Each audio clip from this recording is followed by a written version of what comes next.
This guy is repairing shoes. You have to be careful walking on the street because there are drains on the side, so when you're crossing, you can fall.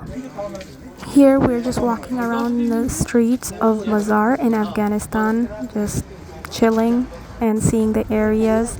There are a lot of fabric stores with beautiful colors. They have all these fabrics outside, and you can pick and make your clothes. They have sewing machines out on the street. There's so much going out on the street, and it was so much fun to just walk through it all.